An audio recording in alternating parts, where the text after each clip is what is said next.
So our leading edge flap should be dry now. And, start work on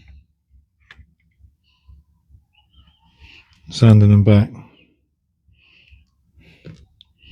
I just want to check the super glue and CA filler is dry. So I'll probably just start off kind of seeing what excess there is that I can just carve back with a knife. There you can see, but it's not plastic. This has been left maybe a little bit longer than I should have done. Probably half an hour. It's not plastic you're carving, but it's not far off it.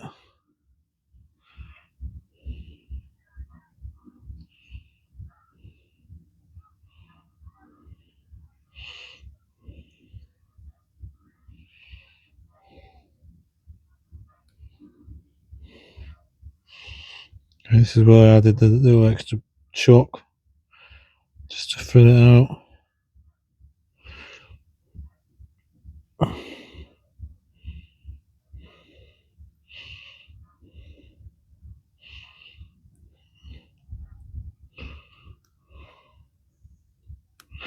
And the shape hasn't got to be perfect there, because it does need to be perfect on its edge, but then it's not going to be seen from inside. So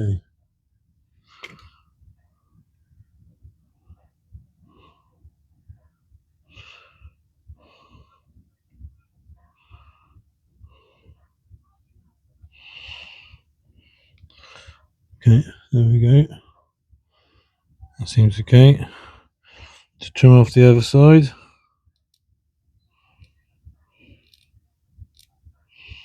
Now I could do this with a sanding stick, but it tends to be foam, so you might find it softens the edges. Now what I'll do now is I'll look, see if there's anything that's a little excessive.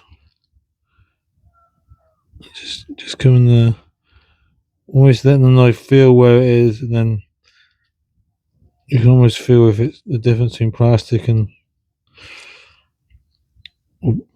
styrene and super glue and acrylic. Just take off the excesses. Now we can probably start the sanding stick.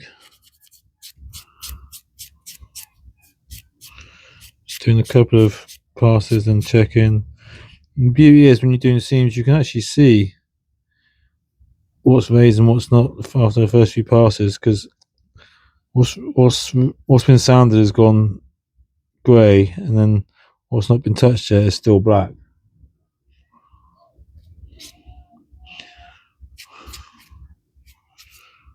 It's quite hard to. It's actually quite hard to hold. But it's also because it's quite small, it's quite flexy. So all the time, it just seems like buying an overtree of these BF 109 kits for some leading edge flaps and some landing lights, but then this is a K, and I think Edward are doing a K this year, so hey, this is modern. This is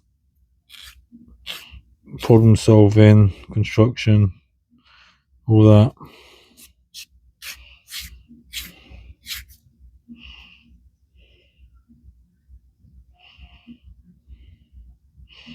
There we go. Maybe just a little. There you can see what I mean, but let me get the light on it. Just in here, there's some dark black bits and some grey bits, and the dark black bits would be where nothing is sand or nothing's hit. So if something's recessed more, say there's still a hole there, it's not filled the hole properly, that would, the fact it still remained gloss black not gone grey, was an indicator that it's lower than the surface. There we go. That's that one done.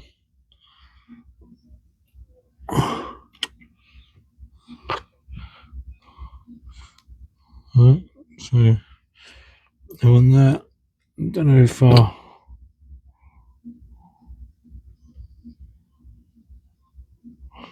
It's getting there. I think that just needs to dry up a bit more. Could try it with the knife, just see if it wants to trim back a bit.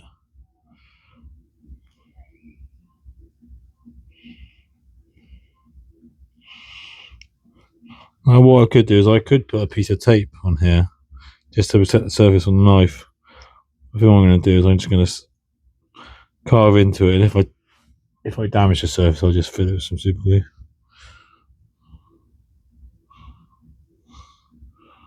I don't know how cured this is. It's been probably about only 10 minutes. But as long as I'm cutting down, it's supported by this little notch, so I'm not putting too much pressure on it straight away. And likewise, if I just carve small amounts at a time, I'm not actually looking to carve this. I'm gonna sand it, but let me just cut some excess off. It'll make it a lot easier.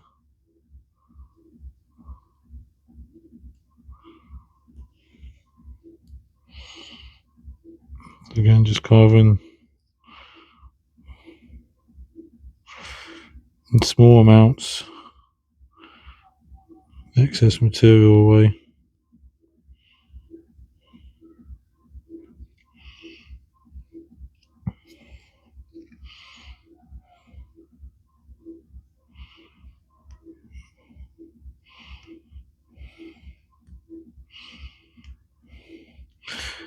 There'll be two.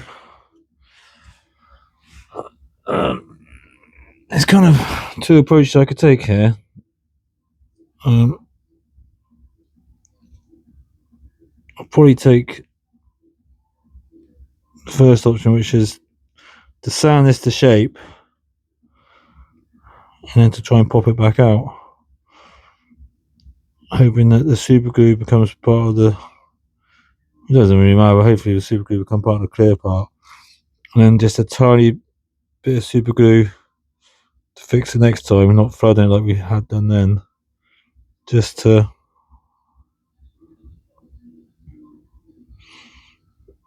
do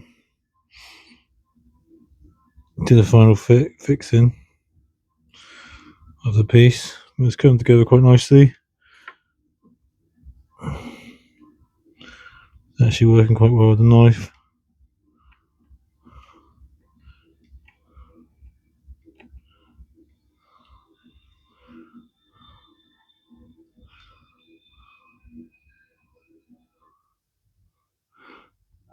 This Edward clear sprue is actually nice and soft. Well, I say soft, it's not soft.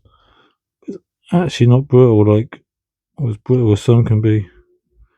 It's actually carving up quite nicely.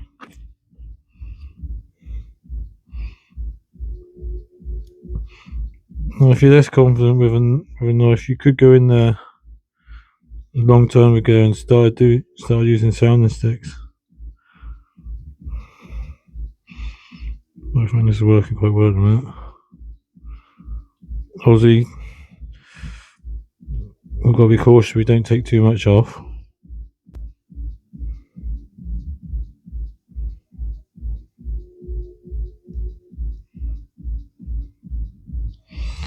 Okay, so we're almost there. Because we're almost there. Right, now's the fun bit with the sounding stick.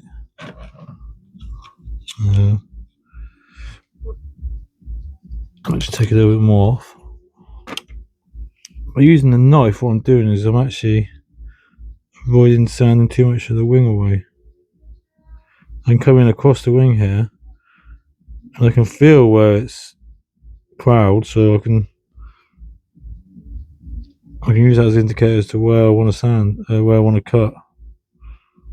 Same here. I could probably come in here. Again, there's no support there for the piece, so just want to make sure we're not using loads of force.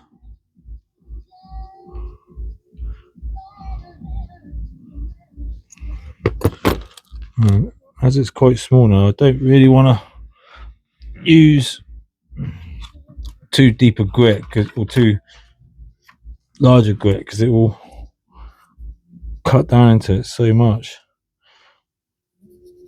So I'm using, I think Albion alloy, so it's 600, but it's a very fine 600.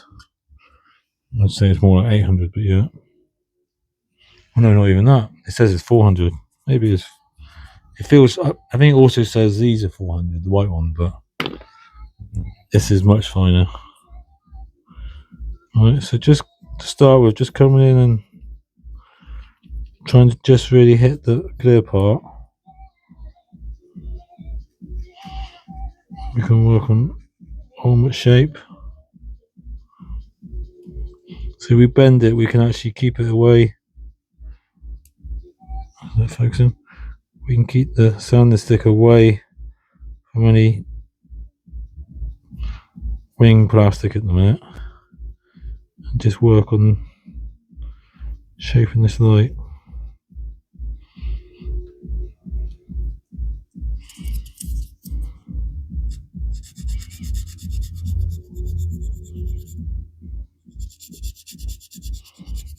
Yeah, as with your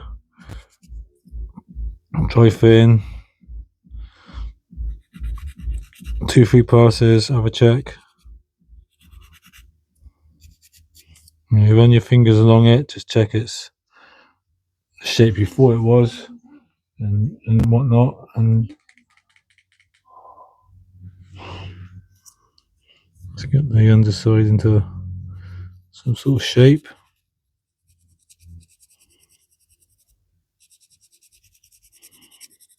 Now, if you sand it all the way, which is what I think I did the original time I did this. Like I say, I haven't built 109 for like 4 or 5 years, but despite loving the schemes and having an interest in the aircraft, but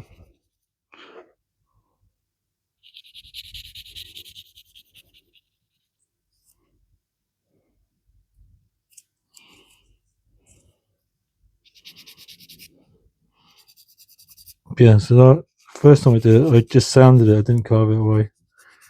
And I don't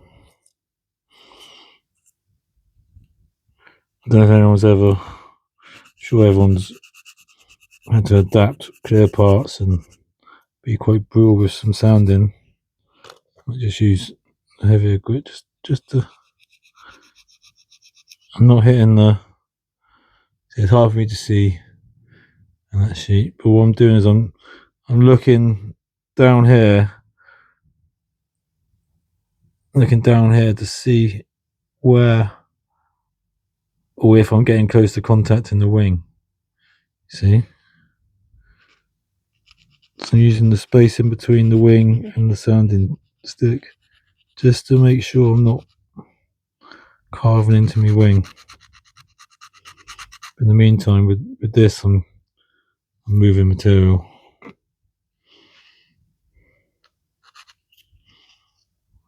Okay, that looks better. Just come in there.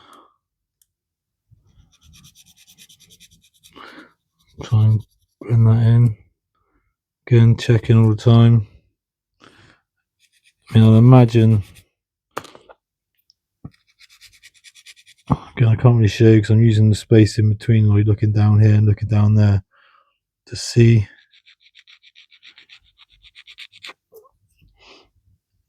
If I'm getting near that wing. But yeah, I started saying, I imagine the clear sprue or clear plastic is a little bit harder than so you see we're getting the shape now. It's not I'm happy with that shape. Now we just got to shape it into the sort of leading edge shape. So again, I'm just gonna get the crude shape done by looking down at the space in between to make sure we're not contacting the wing plastic.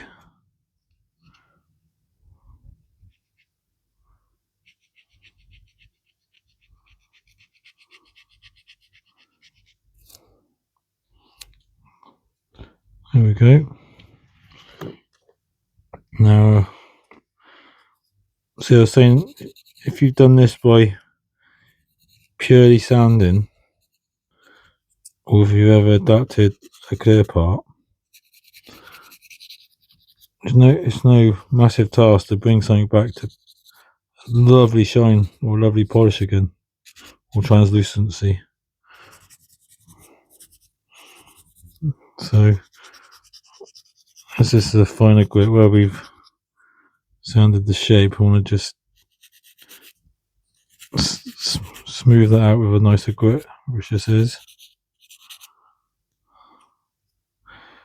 So the two options are to poke this off, paint the back of it, add it at the end of final as a final piece. The second option is to leave it in place.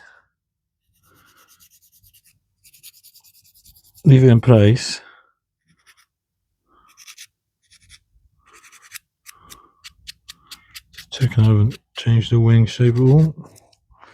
Leave it in place, and then, I mean, you could attempt to mask it, or what I would probably do is I'd paint over it and remove the paint very carefully with a real thin or real sharp Tamiya swab, one of those real pointy ones, and just wipe the paint off of this clear part.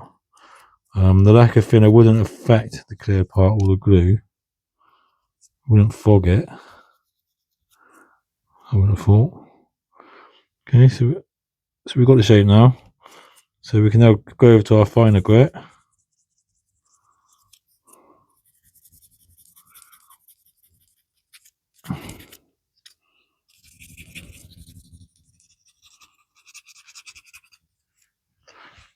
Finer grit.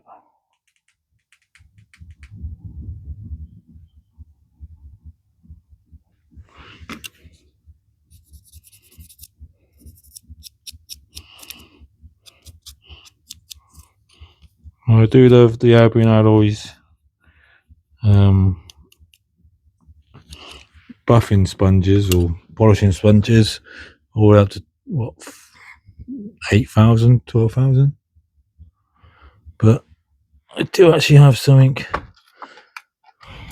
more easier to hand here, which is I don't know if I'm going to find it.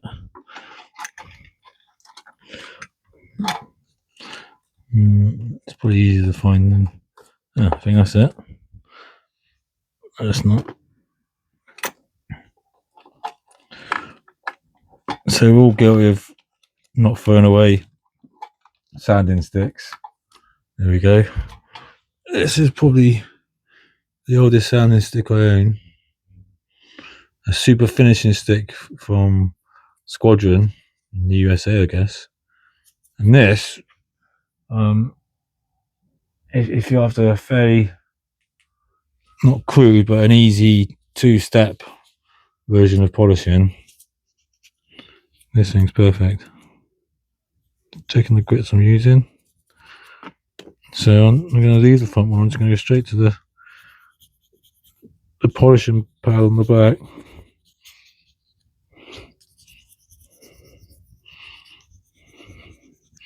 Obviously this isn't going to remove material.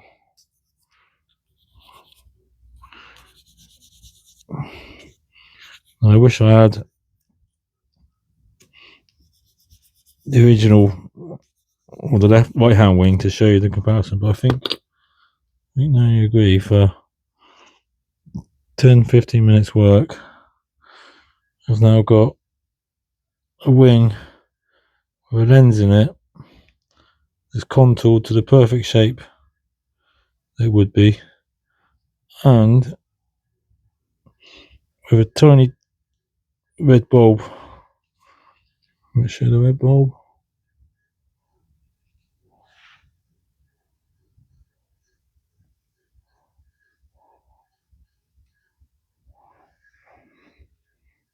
A tiny little red bulb in it. Okay, job done.